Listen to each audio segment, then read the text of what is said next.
त्योहार का सीजन है तो इस बार घर वालों का दिल जीतने और मेहमानों के स्वागत के लिए सादी पूरी मत बनाइए। आज हम बनाएंगे बंगाल की पारंपरिक और बेहद खास राधा वल्लभी। साथ ही हम बनाएंगे चटपटी आलू और मटर की सब्जी। त्योहार के मेनू के लिए दाल से भरी हुई ये पूरी और आलू मटर की सब्जी एकदम परफेक्ट और शाही कॉम्बिनेशन है। तो एक बार आप इसे जरूर ट्राई कीजिए, खाकर आपको मजा आ जाएगा। तो चलिए बनाते हैं। रेसिपी अच्छी लगे तो प्लीज वीडियो को लाइक, शेयर और चैनल को सब्सक्राइब जरूर कर दीजिएगा। तो सबसे पहले हम बनाएंगे भाजा मौसला। ये बंगाल का एक ऐसा मसाला है जो बहुत सारी अलग-अलग रेसिपीज में यूज़ किया जाता है। आज हम इसे पूरी और सब्जी दोनों में यूज़ करने वाले हैं। तो इसके लिए एक पैन में हम डाल देंगे 2 चम्मच जीरा, 2 चम्मच सौंफ डालेंगे और 4 से 5 सूखी लाल मिर्च को डाल करके हम इसे मीडियम फ्लेम पर अच्छे से भून लेंगे। चाहे तो आप इसमें थोड़े से साबुत धनिया का भी यूज़ कर सकते हैं। जब इसका जो कलर है वो हल्का सा चेंज हो जाएगा, इसमें से हल्की सी खुशबू आने लगी, तो इसी स्टेज पर गैस को हम ऑफ कर देंगे और इसे पूरी तरीके से ठंडा होने देंगे। और जब ये अच्छे से ठंडा हो जाएगा तो इसको एक मिक्सर जार में डाल करके बढ़िया से पीस करके इसका दरदरा सा इस तरीके से पाउडर बना करके हम तैयार करेंगे। तो चलिए भाजा मसाला बिल्कुल रेडी है, इसको साइड में रखते हैं। उसके बाद मैंने यहाँ पे ली है 1 कप उड़द की दाल, जिसको रात भर के लिए मैंने पानी में भिगो करके रख दिया था। भीगने के बाद इसका सारा पानी मैंने निकाल लिया है और आपको यहाँ पे धुली हुई उड़द की दाल का यूज़ करना है। चाहे तो आप खड़ी उड़द की दाल ले सकते हैं या फिर जो स्प्लिट वाली आती है, उसका भी आप इसमें यूज़ कर सकते हैं। दाल को इस तरीके से तोड़ करके देखेंगे तो आसानी से टूट जाना चाहिए। इसका मतलब जो दाल है वो अच्छी तरीके से भीग चुकी है। तो अब हम क्या करेंगे, मिक्सर जार में इसे ट्रांसफ़र करेंगे। दाल अगर ज़्यादा है तो आप उसे 2 बार में करके पीस सकते हैं। दाल के साथ ही हम इसमें डाल देंगे 2 हरी मिर्च। मिर्च की क्वांटिटी आप अपने हिसाब से कम या ज़्यादा कर सकते हैं। 1 इंच अदरक को हम छोटा-छोटा काट करके डालेंगे। साथ ही हम इसमें डाल देंगे 3 से 4 चम्मच पानी और अच्छी तरीके से इसे पीस लेंगे। पानी आपको इसमें बहुत सारा एक साथ नहीं डालना है, थोड़ा-थोड़ा करके 2 से 3 बार पानी डालिए, तो एकदम बढ़िया इस तरीके से गाढ़ा सा जो पेस्ट है वो बन करके तैयार हो जाएगा। अगर आप ज़्यादा पानी डाल देंगे तो जो पेस्ट वो पतला हो जाएगा, फिर आपको इसे पकाने में बहुत ज़्यादा समय लगेगा। अब एक पैन में हम डाल देंगे 2 से 3 टेबलस्पून ऑयल। ऑयल जैसे ही हल्का सा गर्म हो जाएगा, हम इसमें डालेंगे थोड़ा-सा हींग, थोड़ा-सा हम इसमें डालेंगे सौंफ और साथ ही में इसमें डाल देंगे आधी चम्मच चीनी। उसके बाद हमने जो दाल पीस करके रखी थी, वो सारी दाल इसमें डाल देंगे और इसे अच्छी तरीके से मिला लेंगे। फ्लेम को भी मैंने यहाँ पे लो रखा है, लो फ्लेम पर हम इसे पहले अच्छे से मिला लेंगे। उसके बाद फ्लेम को मीडियम टू हाई करके हम इसे लगातार चलाते हुए तब तक पकाएँगे, जब तक कि हल्का सा सूख नहीं जाता है। इसके अंदर का जो मॉइस्चर है ना, वो पूरी तरीके से खत्म नहीं हो जाता है। आधी चम्मच हम इसमें नमक डालेंगे और साथ ही हमने जो मसाला बना करके रखा था भाजा मसाला, उसको 1.5 चम्मच हम इसमें डाल देंगे। इसमें और ज़्यादा मसाले का यूज़ नहीं होता, सिर्फ़ ये 2-3 चीज़ें ही इसमें डाली जाती है। अच्छे से हम इसे मिला लेंगे। हमने जो इसमें मसाला डाला है उसकी क्वांटिटी आप अपने हिसाब से कम-ज़्यादा कर सकते हैं। मैंने यहाँ पे सिर्फ़ 1.5 चम्मच ही यूज़ किया है। और पकाते-पकाते आप देख सकते हैं इसका जो मॉइस्चर है वो पूरी तरीके से खत्म हो गया है। मसाले जो हैं अच्छे से मिक्स हो गए हैं और एकदम बढ़िया हमारी दाल जो है वो पक कर के तैयार हो गई है। तो इसी स्टेज पर एक बार दाल को आप थोड़ा-सा खा कर के देख लीजिए। अगर आपको लग रहा है कि दाल कच्ची है, तो आप इसे 1 से 2 मिनट के लिए और पका सकते हैं। अब इसको एक प्लेट में हम निकाल लेंगे और इसे पूरी तरीके से ठंडा हो जाने देंगे। तो जब तक हमारी यहाँ पे दाल ठंडी हो रही है, हम फटाफट से पूरी के लिए आटा लगाएँगे। तो उसके लिए एक बर्तन में हम ले लेंगे 3 कप मैदा।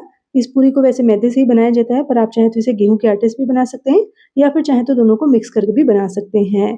अब हम इसमें डाल देंगे हाफ टेबल स्पून नमक, 1 टीस्पून डाल देंगे कलौंजी या फिर जिसे मंगरेला भी कहा जाता है, 1 टीस्पून हम इसमें डाल देंगे शुगर यानी कि चीनी और 3 टेबलस्पून हम इसमें डाल देंगे ऑयल।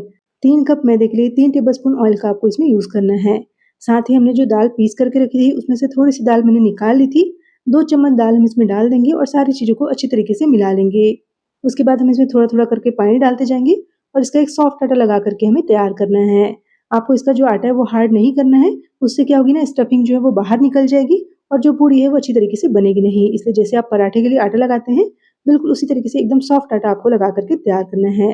थोड़ा-सा ऑयल लगा करके हम आटे को अच्छे से चिकना करेंगे, उसके बाद हम इसे ढक करके 15 से 20 मिनट के लिए सेट होने के लिए छोड़ देंगे।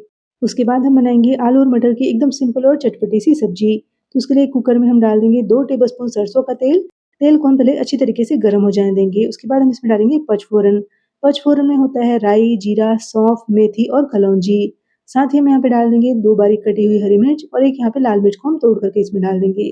सारी चीज़ों को हम अच्छी तरीके से थोड़ी देर के लिए भूनेंगे। उसके बाद मैंने यहाँ पे 4 मीडियम साइज़ के कच्चे वाले आलू लिए हैं, जिसको इस तरीके से बड़े-बड़े पीसेस में मैंने यहाँ पे काट करके तैयार कर लिया है। इन सारे आलू को हम इसके अंदर डाल देंगे और इन मसालों के साथ आलू को हम यहाँ पे 1 से 1.5 मिनट के लिए अच्छी तरीके से पहले भून लेंगे। इससे क्या होगा ना, मसालों का जो टेस्ट है वो आलू में अच्छी तरीके से आ जाता है।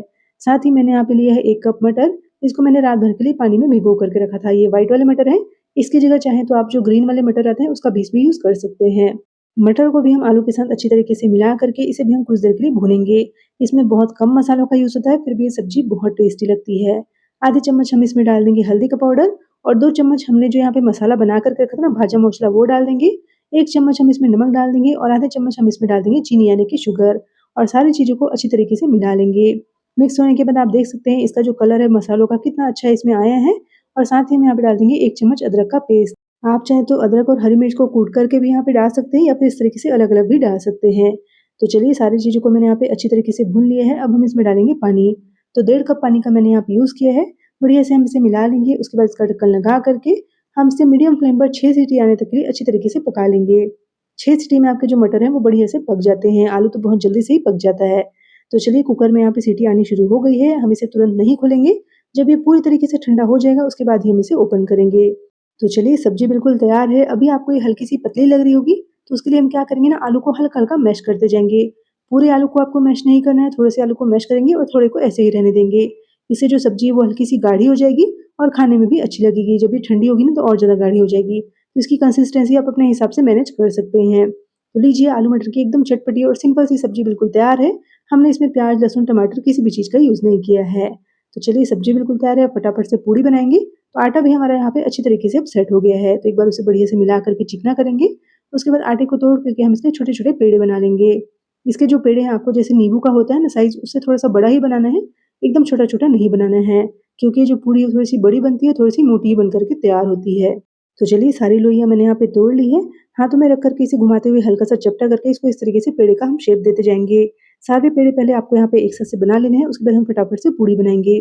तो पूड़ी बनाने के लिए एक पेड़ा लेंगे, उसमें हल्का-सा सूखा आटा लगा करके इस तरीके से छोटा-छोटा हम उसको पहले बेल लेंगे।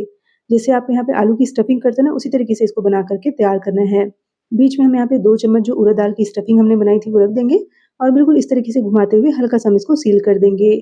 जैसे आप आलू के पराठे को सील करते हैं, जैसे मोमोज़ वगैरह बनाते हैं, उस तरीके से आपको इसे बना करके तैयार करना है। इस तरीके से उठाते जाएँगे और ऊपर का जो बचा हुआ हिस्सा है इसको आप चाहें तो निकाल सकते हैं या फिर इसी में दबा करके इस तरीके से भी बना सकते हैं। अगर आप इसमें सूखा आटा नहीं लगाना चाहते तो आप इसकी जगह ऑयल लगा करके भी इसे अच्छी तरीके से बेल सकते हैं। अब हम इसे एकदम हल्के-हल्के हाथों से बेलते जाएँगे और जैसे आप नॉर्मली जो पूड़ी बनाते हैं उससे थोड़े से बड़े साइज़ के आपको इसको बेल करके तैयार करना है। ध्यान रखना है बहुत ज़्यादा पतला नहीं करना है, हल्का-सा इसे मोटा बेल करके ही तैयार करना है। तो चलिए पूड़ी मैंने यहाँ पे बना ली है। अब इसे सेकने के लिए ऑयल को अच्छी तरीके से पहले गरम कर लेंगे। जब ऑयल जो है वो बढ़िया से गरम हो जाएगा तो हम इसमें इस तरीके से एक-एक करके पूड़ी डाल करके हल्के-हल्के उसको दबाते जाएँगे ताकि जो पूड़ी है वो अच्छी तरीके से फूल जाए। आप देख सकते हैं कितनी बढ़िया पूड़ी जो है वो बन कर के तैयार हुई है। एक्चुअली ये कचौरी की जैसी होती है, अंदर की स्टफिंग होती है और ऊपर से ये हल्का-सा क्रिस्पी होता है, तो खाने में बहुत ज़्यादा टेस्टी लगता है। देख सकते हैं कितनी अच्छी पूरी हमारे यहाँ पे बन कर के तैयार हो गई है। तो इसी तरीके से बाकी की बची हुई पूरियों को भी हम यहाँ पे फटाफट से तल लेंगे। पूड़ी बनाने में आपको कोई भी दिक्कत नहीं आएगी, बस आपको ध्यान रखना है कि जब आप दाल पीसें तो उसमें बहुत ज़्यादा पानी का यूज़ नहीं करना है और आटे को आपको यहाँ पे थोड़ा-सा सॉफ्ट लगाना है। अगर आप इन दोनों बातों का ध्यान रखेंगे तो बहुत ही अच्छी पूरी बना कर के आप तैयार करेंगे।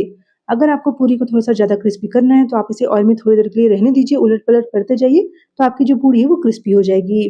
तो चलिए सारी पूरी मैंने बना ली है।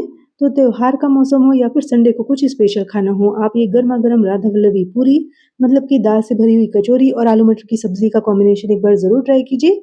खा कर के आपको मज़ा आ जाएगा। स्टफिंग भी आप देख सकते हैं कितनी अच्छी तरीके से हुई है। तो एक बार आप भी इसे ज़रूर बनाइए। रेसिपी पसंद आई हो तो प्लीज़ वीडियो के नीचे लाइक का बटन क्लिक करें और मेरे चैनल को सब्सक्राइब करना बिल्कुल ना भूलें।